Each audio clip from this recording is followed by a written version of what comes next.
On termine sur une victoire à Mériadec qui nous fait énormément plaisir parce que l'équipe a bien joué, la patinoire était blindée. Et on appréhendait un petit peu ce match parce que c'est toujours délicat quand on est sauvé, à la fois nous et Chamonix, de jouer à un bon niveau. Et je trouve que l'équipe s'est extrêmement bien comportée, a bien joué. On a marqué des jolis buts, des buts fantaisistes comme celui de Gauthier La Francesca, c'est exceptionnel. Michael Gasnier a fait un bon boulot dans les buts. Donc on a tout lieu d'être complètement satisfait. Non, c'était vraiment une belle fête, la fête est réussie. On a Philippe Boson qui était là, qui a vu la fête. Il était déjà venu quand même à Bordeaux, mais il a vu vraiment comment ça peut se passer très très bien avec un public aussi chaud et aussi fraternel, amical. Enfin, je veux dire, c'est un super public et ça nous fait vraiment très très plaisir. Maintenant, il nous reste encore 2 matchs à disputer. Qu'on ne va pas donner non plus parce qu'il n'y a pas de raison que ça s'arrête aujourd'hui. Il y a 2 matchs à faire, 2 matchs sérieux qui en plus ont de l'importance ou auront de l'importance pour les équipes qu'on va rencontrer. Donc il n'est pas question qu'on donne les matchs. Nicolas, une page se tourne. Ouais, une page se tourne. Ouais, c'est 25 ans de hockey là qui s'arrête, enfin pas qui s'arrête, j'ai des perspectives pour le futur encore dans le club, hein. Il y a encore beaucoup de plaisir à prendre dans ce club avec la D3, mais c'est vrai que c'est une grosse page de mon hockey qui se tourne. Il y a 25 ans, je commençais le hockey à Saint-Médard-en-Jalles, dans la région, et j'ai fait ensuite toute ma carrière au club, et c'est vrai que j'ai tout connu, du pire au meilleur, et je pense que même si la saison n'a pas été à l'attendu, je pense qu'on réussit quand même une belle chose de se maintenir la première année. Donc une très très grande fierté d'avoir fait partie de l'aventure du club depuis des années et de le quitter maintenant. Là, j'ai à tout le monde, à toutes les personnes qui m'ont aidé à arriver là où je suis. J'ai beaucoup d'émotions dans la voix là, mais c'est vrai que il y a plein de monde qui ont participé à cette aventure, autant de près ou de loin, les personnes dans le hockey comme dans la vie privée. Il y a des gens qui ont accepté que je fasse ça, mes parents qui m'ont poussé, qui ont fait des kilomètres. On habitait dans le Médoc, qui m'ont emmené à la patinoire à Bordeaux pour m'entraîner malgré leur travail. Et donc voilà, toutes ces personnes-là, tous mes entraîneurs, tous mes coéquipiers avec qui j'ai appris.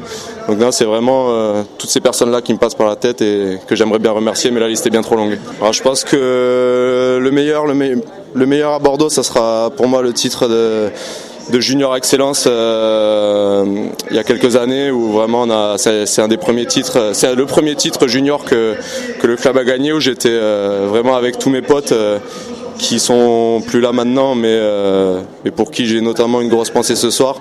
Et puis peut-être ex aequo, il y aura le titre de l'année dernière dans un derby de feu où on a réussi à faire monter le club en Ligue Magnus. C'est 2 souvenirs qui resteront mes meilleurs souvenirs à vie. Ouais, c'est vrai que c'est un bonheur, hein. Moi, là ce soir en entrant sur la glace, j'avais les larmes qui coulaient, j'ai pas pu retenir ça. C'est incroyable de jouer dans ces ambiances. On a de la chance quand on va jouer à l'extérieur, on connaît très très peu de patinoires qui mettent le feu comme ça, et ici c'est vraiment un régal à chaque fois, et ça manquera beaucoup. Ouais, c'est peut-être ce qui est un peu frustrant, mais le professionnalisme de la Ligue Magnus fait que on peut pas tout faire, hein, on peut pas travailler et jouer au hockey à ce niveau-là, c'est très très exigeant. Il faut s'entraîner sur la glace, en dehors de la glace, faire de la muscu. Ça prend beaucoup de temps, et avoir un travail à côté, on peut pas faire les deux, quoi. Donc voilà, à Bordeaux, c'est pas possible pour moi d'être professionnel, malheureusement, hein. Mais bon, voilà, je m'éclate dans mon métier, je m'éclate dans ce que je fais, et puis je vais profiter de ma petite chérie et de ma famille et tous ces week-ends entre amis que je vais pouvoir faire, plutôt que de passer des nuits dans le bus à traverser la France. Philippe, c'est toujours bien de découvrir cette patinoire sous cette ambiance-là. Ouais, même si moi j'avais déjà joué ici avec l'équipe de France contre le Canada, je me souviens, j'ai joué avec Grenoble aussi, donc j'avais connu cette patinoire déjà pleine. Je sais que c'était une belle patinoire, je trouve qu'elle est bien faite pour le hockey, et c'est bien de voir qu'il y a une bonne ambiance. C'est toujours important d'avoir une ambiance pour les joueurs, ça donne un petit plus. On a eu des contacts il y a quelques temps. C'est clair que tout le monde savait que j'étais sur le marché. Et puis voilà, j'avais des décisions à prendre. Il y avait d'autres équipes aussi intéressées. Et, on a un peu évalué toutes les choses à évaluer par rapport à... J'étais venu voir l'équipe, j'étais venu voir les installations, et puis surtout l'avenir, de monter quelque chose de compétitif. Je suis un compétiteur avant tout qui aime gagner, donc voilà, on s'est rejoints sur différents points et pour s'accorder, je pense que dès le départ avec les présidents, il y a une bonne relation. J'ai beaucoup aimé la relation et la sincérité des échanges. Et les échanges, c'est aussi beaucoup pour travailler en équipe. Un club, c'est une équipe et il faut que tout le monde aille dans la même direction. Donc voilà.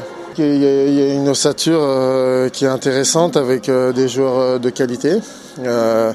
Maintenant, je dirais le plus gros et dur du travail commence maintenant.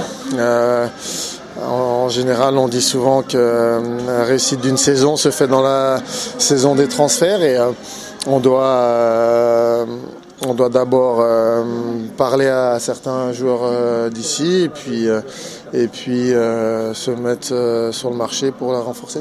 Moi, bien évidemment, c'est ma passion, donc c'est toujours difficile. Après, je relativize. Je suis assez occupé de suivre du hockey avec mes enfants, un qui est en Suisse, un qui est au Canada. Donc voilà, ça permet aussi de voir d'autres choses, d'aller voir l'autre ligue, de prendre le temps aussi d'aller voir des ligues différentes, des hockey différents. Et voilà, c'est jamais inintéressant, même si on aimerait toujours être en action, de prendre des pauses. Et moi, je veux être sûr qu'en m'engageant quelque part, j'avais des bonnes conditions de travail pour travailler. C'était pour moi le primordial en Ligue Magnus. Oui, mais comme j'ai dit, d'abord, c'est les échanges qu'on a eus. Je pense que les échanges avec les personnes sont très, très importantes. Et puis, l'ossature de l'équipe est là. Le potentiel est là. On a vu ce soir la patinoire, le public. Donc je pense qu'il y a pas mal de choses qui sont en place pour monter quelque chose de bien à Bordeaux. Et voilà, c'est des raisons. Après, quand on doit choisir, on choisit ces raisons-là. Oui, non, mais écoutez, on a fait tous les tours de problème. Après, il faudra voir au moment des dates où on est. Il faut pas oublier que l'année prochaine, c'est un championnat complètement différent, qui d'ailleurs pour les joueurs n'ont jamais eu l'habitude. Ça se fait dans les championnats européens ailleurs, mais en France, ça sera la première fois. Ça sera un rythme de match différent. Donc, si c'est un rythme régulier à 3 matchs par semaine, il y aura quand même moins d'entraînement. Donc voilà, ce sera, je dirais, peut-être un peu moins problématique dans les saisons à 44 matchs que ça l'est dans les saisons où il y a 26 matchs. Voilà. Et puis de toute façon, je ferai tout pour qu'il y ait des alternatives pour qu'on continue à s'entraîner quand il y aura besoin. Écoutez, là, comme je vous ai dit, on est encore trop tôt. On va se donner le temps de monter une équipe. Une fois qu'on aura monté cette équipe-là, on aura le temps de parler des objectifs. Mais c'est sûr que faut pas oublier que la Ligue l'année prochaine va se resserrer.